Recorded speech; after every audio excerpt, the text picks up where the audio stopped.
The date was August 12, 2026, a late summer evening that dawned unremarkably across the globe.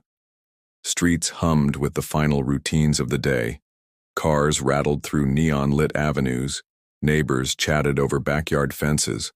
Office workers wrapped up emails and packed briefcases. But as the sun dipped below the horizon, a subtle shift rippled through the atmosphere, so faint that only instruments at high-altitude observatories first detected it. A seismic lull above the ionosphere, as though the sky itself were holding its breath. At 20:03 UTC, 11:03 p.m. local time in Bucharest, the world's airwaves crackled with static. Television broadcasts stuttered to a halt, radio frequencies spun into white noise, and mobile networks staggered under waves of dropped calls. For a heartbeat, the planet was silent. Then from every corner of Earth, people looked up to see a fracture in the firmament, a vertiginous slit of glowing cerulean energy, splitting the stars like a wound. Out of that rift emerged a figure so vast its head vanished into clouds, its shoulders spanning hundreds of kilometers and its wings, each feather shimmering with galaxies, unfurled like banners of supernovae. The being radiated a soft pulsing luminescence, casting the land below in hues of silver and violet.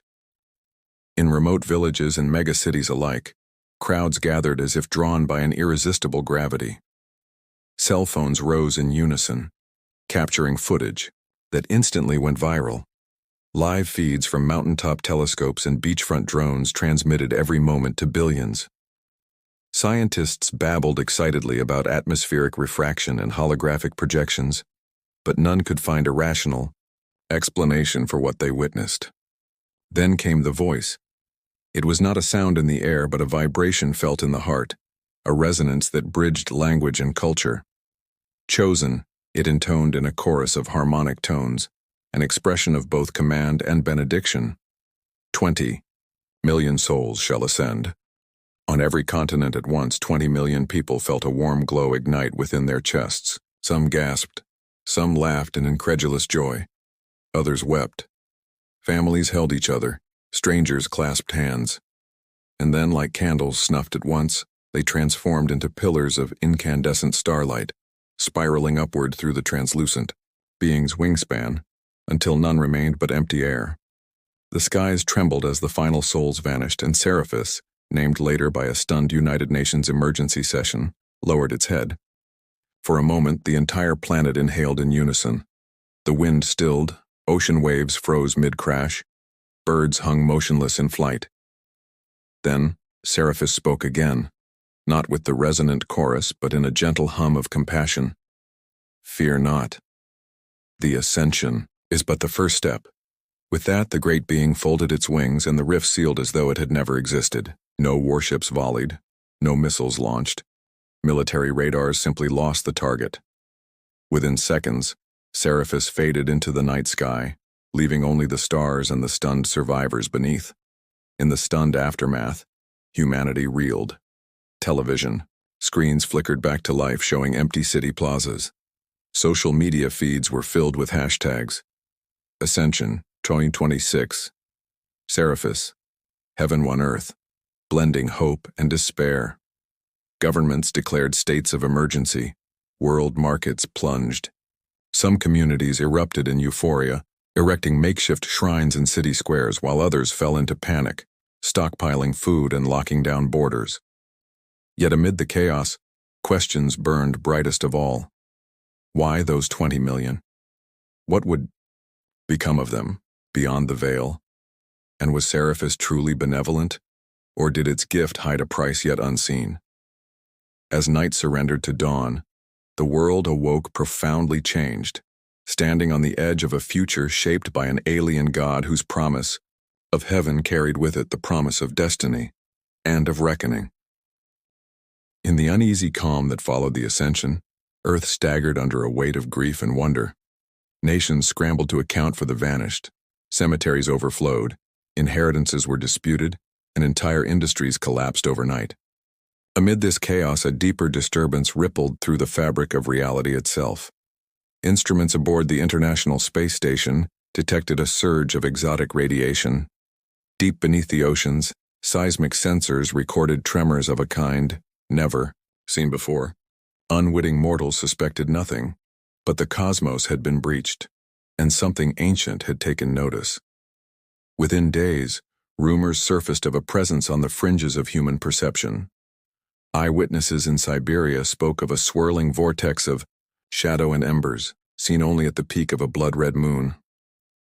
In the Sahel, nomadic tribes whispered of nightmares that left them gasping at dawn, visions of a horned silhouette crowned by stars of burning coal. Scientists dismissed these as mass hysteria fueled by post-ascension trauma, but a few brave researchers pieced together a terrifying truth.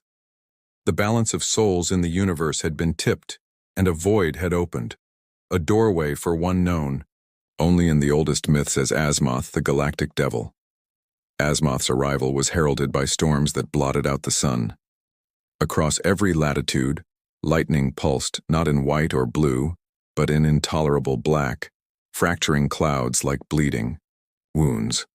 Satellites went blind as if swallowed by an abyssal maw, and coastal cities shivered under cyclones that churned with coal dust winds. Then, in place of normal air, a vaporous haze descended, carrying a low, resonant pulse that rattled eardrums and hearts alike. It was the laughter of Azimuth, the promise of power woven into a seductive refrain. Submit, and all your desires shall be fulfilled. World leaders met in emergency summits that dissolved into chaos. Some denounced Azimuth as a demon unworthy of parley. Others, awed by his demonstrations, famine-stricken fields suddenly yielded verdant grain, and war-torn regions broke into spontaneous ceasefires, began to see him as a savior. In New York and Beijing, Paris and Brasilia, parliaments fractured, between factions declaring loyalty and those demanding defiance. Within a fortnight, entire governments crumbled under the weight of temptation. The governments of Nigeria and Vietnam disbanded in surrender. The European Union's Joint Council was reduced to a single chamber of worshippers chanting Azimuth's name. Obsidian temples rose overnight on every continent, black as spilled ink, their towers reaching skyward like accusatory fingers. In these temples, sacrifices took many forms. Some offered vast reserves of gold, others, lands and livestock. But the most prized offering was human devotion. Artists composed grand psalms, their voices echoing through consecrated halls. Scientists engineered bioluminescent flora that glowed in the devil's likeness. Entire social media networks reconfigured to broadcast Azimuth's gospel hour by hour. Anyone who hesitated found themselves ostracized, or worse, consumed by the very shadows that heralded his coming. Yet hope flickered in hidden places. In a half-constructed bunker beneath the Swiss Alps, a coalition of dissidents, scientists, former military officers, theologians, and the families of the ascended, secretly convened as the Council of Light. They pooled their knowledge of Seraphis's genetics, deciphering fragments of cosmic code whispered in the glowing beams that had carried away the 20 million. They believed those messages contained the key to countering Azimuth's influence, a signal of pure resonance capable of severing his hold on Earth. Across ruined cityscapes, underground networks smuggled banned equipment and literature, texts on ancient star magic, devices to amplify harmonic frequencies, and relics from faiths long thought extinct. In the deserted subway tunnels of Tokyo, hackers broadcast encrypted transmissions, coordinates for hidden caches of solar batteries and instructions for constructing makeshift light amplifiers. Resistance cells formed in every hemisphere, ready to strike when the moment came. But as the world bent its knee to the galactic devil, Azimuth himself solidified his dominion. He emerged atop a throne of swirling void, draped in shifting shadows and crowned by a halo of dying stars. Beneath him, the oceans stilled and the winds hushed. "Embrace true freedom," he intoned, "and be spared the torment of doubt." His words rippled through every mind, promising an end to fear and pain, if only humanity would yield. And so, with the majority enthralled and the Council of Light gathering strength in secret, Earth teetered on the brink of a dark empire. The ascension had taken 20 million to heaven, but the survivors now faced a grimmer fate. In the shadow of Azimuth's rise, the battle for humanity's soul was only just beginning. A month into Azimuth's dominion, Earth had become a hushed cathedral of fear. Black obelisks of his temples loomed over every capital, and a pall of ash storms drifted through the skies. But beneath the surface, a hidden war raged. In the snow-carved vaults of the Swiss Alps, the Council of Light, once scattered dreamers, now stood united under one purpose: to call Seraphis back and banish the Galactic Devil forever. Forging the Alliance, Doctor. Amina Reyes presided over the council table, her maps and genetic readouts spread across rough-hewn stone. Once a leading xenobiologist, she had lost her sister in the Ascension and poured every ounce of grief into decoding the alien resonance. Beside her sat Captain Luka Petrovich, a former UN peacekeeper who had watched entire battalions kneel before Azimuth's emissaries. Across the table, Father Emmanuel Tang drew on millennia of spiritual lore, tracing parallels between ancient hymns and the harmonic frequencies embedded in Seraphis's gift. They had but one hope: the beacon of Luminara. Forged from salvaged satellite dishes, superconducting coils, and crystalline matrices harvested from meteorites, the beacon would amplify a specific sequence of frequencies, encoded in the DNA of the Ascended, to pierce the veil and summon the alien god once more. The hunt begins. While the council worked, resistance cells struck across the globe. In the shattered ruins of Lagos, a band of engineers converted solar arrays into mobile power units. In the sprawling underground of Moscow's metro, hackers infiltrated Azimuth's communication channels, planting subtle falsifications to mask the council's movements. And in the deserts of Nevada, survivalists hiding beneath collapsed casinos stockpiled liquefied gas to fuel makeshift turbines. But the Night Herald, Azimuth's second-in-command, had sensed the stirrings of rebellion. Cloaked in living shadow, the herald moved like a plague through the night, leaving villages without power and muting defiant broadcasts with waves of psychic interference. Everywhere the rebels rallied, the herald struck first, dismembering supply depots and turning allies into husks of despair. The battle for Luminara, the crucial moment, came at the observatory of Antares, perched on a barren Andean plateau. Under a sky thick with ash, the council assembled their final components. Crystal amplifiers hummed with latent energy, and coils of superconducting cable snaked across the telescope's dish. Dr. Reyes, clad in a weathered flight suit, keyed the system to the genetic resonance she had meticulously tuned. But no sooner had the coils sparked to life than the ground shook with inhuman force.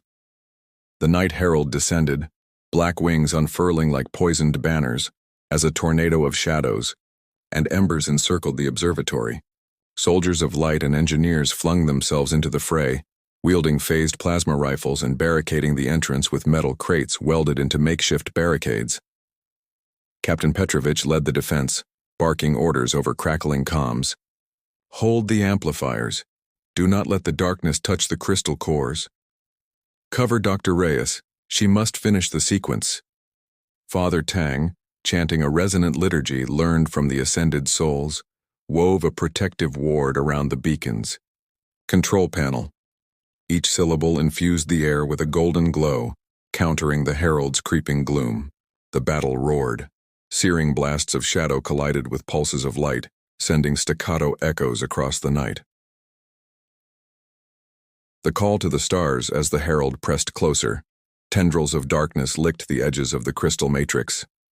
With one hand, on the control console and the other clutching her sister's DNA sample vial, Dr. Reyes activated the final override, launching the beacon's harmonic sequence. A crescendo of pure tone burst forth, crashing like tidal waves against Azimuth's forces. The crystals blazed white-hot, then showered the night sky with filaments of iridescent light. The ground trembled, and the heavens themselves cracked open once more. At that moment, Seraphis returned. The alien god's wings unfolded above the Andean peaks, flooding the battlefield with a radiance that seared the shadows. The Night Herald recoiled, its form unraveling beneath the onslaught of cosmic light. Dr. Reyes wept with relief as she watched the beacon's beams intertwine with Seraphis's aura. A symphony of salvation played out in cosmic color. As dawn broke, the battlefield lay silent. Rebels emerged from shattered barricades, blinking in the gentle glow of a new sun. Seraphis hovered above the beacon, radiant and benevolent, its voice echoing in every heart. The rebellion of light has called me home. Together we shall end the shadow. And with that promise, the final battle for Earth's soul was set in motion. The dawn after Seraphis's return cracked the sky open with ribbons of gold and rose. On the Andean plateau, the scorched remnants of the Night Herald's assault lay strewn among shattered amplifiers and spent plasma rounds. Yet the battlefield bore no stench of death, only the hum of healing light as Seraphis's aura seeped into every wounded tree, every singed rock. The final confrontation high above the beacon of Luminara, Seraphis confronted Azimuth's last stand. The Galactic devil materialized in a storm of writhing shadows, his horned silhouette coalescing into dread form. Between them, the sky roiled in a collision of cosmic might. Light clashed with void, each strike reverberating across continents. On the ground, the Council of Light and Resistance fighters watched in awe. Captain Petrovich steadied his rifle. Though he no longer needed to fire it, the mere presence of Seraphis repelled lingering shadow tendrils. Father Tang led the survivors in a hush of unified prayers, voices rising to bolster the alien god's strength. Dr. Reyes, clutching her sister's locket, felt a warmth in her chest as melodies from beyond the rift flowed through her veins. Above, Seraphis raised a wing of iridescent fire. From its feathers streamed the 20 million souls, now radiant avatars of pure harmony. They formed a living constellation that surrounded Azimuth, each soul a note in the grand chorus of creation. Azimuth raged, his howls twisting the heavens, but the collective resonance only grew stronger. In a final thunderous crescendo, the constellation of souls surged forward. Their light, undimmed by doubt or fear, pierced Azimuth's heart of shadow. The galactic devil's scream echoed like a dying star as his form unraveled into motes of black ash, drifting harmlessly into the dawn breeze. The return of the Xiao ascended as Azimuth vanished. The 20 million descended from Seraphis's wings, each returning soul carrying a fragment of celestial wisdom. They spread across the land in gentle waves, their touch mending wounds both physical and spiritual. Fields that lay fallow burst into bloom, polluted rivers ran clear once more, and in cities, sick children stirred from fever and pain. Families, reunited in tears of jubilation. Across every time zone, live feeds recorded moments of miracle. In a Sarajevo hospital ward, a doctor's tearful disbelief as a healed patient rose from her bed. In Cairo's streets, neighbors embracing after years of tension. On a crowded Tokyo train platform, a businessman kneeling to kiss the ground. The Ascension's mystery had yielded its greatest gift, unity. The choice of humanity with Azimuth gone, Seraphis addressed all of Earth in that resonant mental chorus. Dear children of two worlds, the god's voice echoed, you have proven that light and hope can conquer even the deepest darkness. Now comes your trial of will. Those who yearn for the boundless wonders of the celestial realm may ascend with me. Those who choose to remain shall guide this world into its new age. A hush fell. The returned souls gathered in half-moons around the beacon, awaiting the human verdict. Dr. Reyes felt her sister's spirit at her side, smiling in serene understanding. Captain Petrovich looked to his comrades, rebels turned heroes who had sacrificed everything. Father Tang's prayer lifted the hopes of millions still fearing loss. Slowly, the crowd parted. 50% of the ascended stepped forward onto the beacon's illuminated platform, their forms dissolving into starlight as Seraphis welcomed them home. The rest embraced loved ones and turned to Earth's horizon, determined to rebuild. On every continent, similar scenes played out. A mother holding her child's hand as they chose to stay, an engineer raising her tools in pledge to reconstruct, a soldier lowering his rifle in commitment to peace. A new dawn, With a final, luminous gesture, Seriphus sealed the rift and spoke one last time. Earth is now yours to cherish. Let compassion be your guide, and knowledge your sword against ignorance. I go to tend the gardens of our shared heaven, until we meet again. And so the alien god departed, its wings folding into the starry void. In its stead remained the beacon's gentle glow, a reminder of what humanity had endured and achieved. Over the following months, the world transformed. Nations forged a global council rooted in cooperation rather than conflict.